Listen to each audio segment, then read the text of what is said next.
आप सभी को जय मसीह की। आप सभी का एक बार फिर से स्वागत है उस पाक खुदा की पाक हजूरी में। तो प्रियो, इससे पहले कि मैं आज का वचन पढ़ूं, जैसा कि हम हमेशा करते हैं, हम आज फिर एक बार फिर से आप अपने प्रश्नों को अपने मन में दोहराएं, और जब मैं वचन को पढ़ूं और वचन को समझाऊं तो उसे ध्यान से सुने। उसी में परमेश्वर के द्वारा दिया हुआ उत्तर छुपा होगा। चलिए, आज हम देखेंगे नीति वचन, उसका 3 अध्याय, उसका 33 पद। उसमें लिखा है, दुष्ट के घर पर यहोवा का श्राप और धर्मी के वास स्थान पर उसकी आशीष होती है। प्रियो, इससे पहले कि मैं इस वचन को समझाऊं, मैं आपको समझाना चाहती हूँ कि दुष्ट और धर्मी, इन दोनों में क्या अंतर है। दुष्ट परमेश्वर की नज़र में कैसा है? ऐसा व्यक्ति जो परमेश्वर की आज्ञाओं का क्या करता है? उल्लंघन करता है, उसके प्रेम को जान के भी अनजान बनता है, नाना प्रकार के पाप में, नाना प्रकार के बुराइयों में फंसा रहता है, जो जानबूझकर लोगों का नुकसान करने पे तुला रहता है। ऐसा व्यक्ति क्या है? परमेश्वर की नज़र में दुष्ट है प्रियो। और वहीं पे वह व्यक्ति जो परमेश्वर से अद्भुत प्रेम करता है, जैसा परमेश्वर ने उससे प्रेम किया, ठीक वैसा ही जब वो उससे प्रेम करता है और उसकी आज्ञाओं को, उसकी शिक्षाओं को थामे रहता है, वो व्यक्ति क्या है? धर्मी व्यक्ति ठहरता है। परमेश्वर के समक्ष कैसा व्यक्ति ठहरता है? वो धर्मी व्यक्ति ठहरता है। तो परमेश्वर यही कहना चाहता है कि जो दुष्ट होता है उसके घर क्या आता है? श्राप आता है। लेकिन जो धर्मी होता है उसके वास स्थान पर उसकी आशीषें होती हैं। प्रियो, परमेश्वर आपको आशीष तो देना चाहता है, लेकिन परमेश्वर चाहता है कि आप धर्मी ठहरे। जब आप पाप में फंसे रहेंगे तो परमेश्वर कैसे आपको आशीष देगा? कैसे वो आपके जीवन में काम करेगा? तो परमेश्वर चाहता है कि आप उन पापों से निकले। हाँ, हो सकता है कि आप को थोड़ा समय लगे उस पापों से निकलने में, लेकिन आप प्रियो, आप परमेश्वर की ओर एक कदम बढ़ाएं, वो स्वयं आपकी ओर 10 कदम चल के आएगा।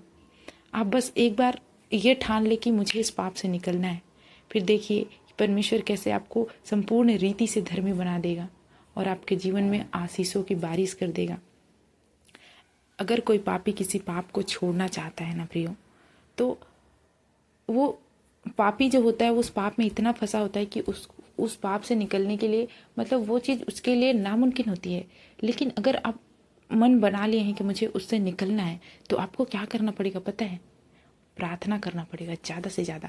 जैसे जैसे आप प्रार्थनाओं में बढ़ते जाएंगे, जैसे जैसे आप थोड़ा थोड़ा करके, रोज़ थोड़ा थोड़ा करके अपने प्रार्थना के स्तर को बढ़ाते जाएंगे ना, आप देखेंगे कि आपके जीवन का वो जो पाप है ना, धीरे धीरे धीरे आपके जीवन से स्वयं निकलता जाएगा।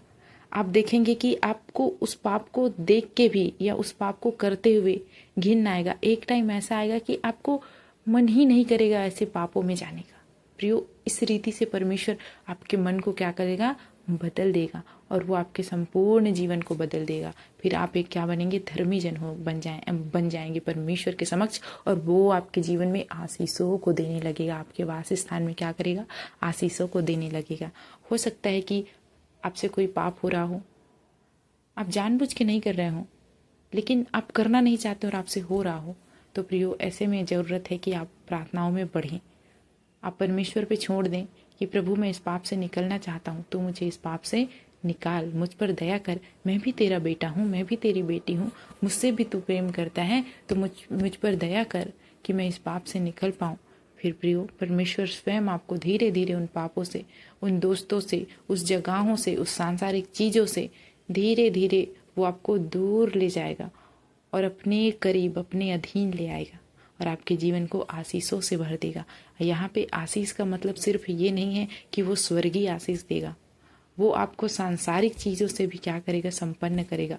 जो चीज़ें आपको चाहिए, उन सारी चीज़ों को, आपके हर एक मांग को परमेश्वर, फिर चाहे वो छोटे से छोटा, अगर आपको एक बिंदी भी चाहिए तो परमेश्वर उस मांग को भी आपको क्या करेगा? पूरा करेगा। इसके लिए बशर्त परमेश्वर चाहता है कि आप उसके समक्ष धर्मी ठहरे, और उसके समक्ष धर्मी होने के लिए आपको वचनों में बढ़ना पड़ेगा, उसकी शिक्षाओं को थामे रहना पड़ेगा, उसकी शिक्षाओं में चलना पड़ेगा, अपने जीवन को बदलना पड़ेगा प्रियो। तब आप परमेश्वर के समक्ष क्या करेंगे? धर्मी ठहरेंगे। मैं आशा करती हूँ कि आपके सवाल का जवाब आपको मिल गया होगा। इस वचन को आमीन कहते हुए ग्रहण करें, ताकि ये वचन आपके जीवन में फल लाने वाले बने। ऐसे ही और वचनों के लिए और अपने प्रश्नों के उत्तर के लिए, ताकि परमेश्वर अपने वचनों के द्वारा आपको उत्तर दे। अगर आप ऐसे उत्तर चाहते हैं, हर दिन परमेश्वर का आवाज़ को सुनना चाहते हैं, तो हमारे चैनल को सब्सक्राइब करें, ताकि परमेश्वर आपसे बात कर सके अपने वचनों के द्वारा। चलिए एक छोटी सी प्रार्थना करते हैं, उसके बाद इस वचन को ख़त्म करेंगे। हे हमारे पिता परमेश्वर, तूने ये वचन मुझे दिया, हमें दिया पिता, उसके लिए हम आपका कोटि कोटि धन्यवाद करते हैं। हम वादा करते हैं प्रभु कि हम तेरे समक्ष धर्मी बनेंगे। पिता, हो सकता है कि मैं पापी हूँ, हाँ पिता मैं तो पापी हूँ प्रभु, पर तू तो धर्मी है, तू तो दयावंत है। मुझ पे दया कर कि मैं इन सारे पापों से निकल के तेरे अधीन आ पाऊँ और तेरे इस वचन को पूरा कर पाऊँ। प्रभु, मेरी इस छोटी सी प्रार्थना को सुन और स्वर्ग में कबूल कर। आमीन। आप सभी को जय मसीह की।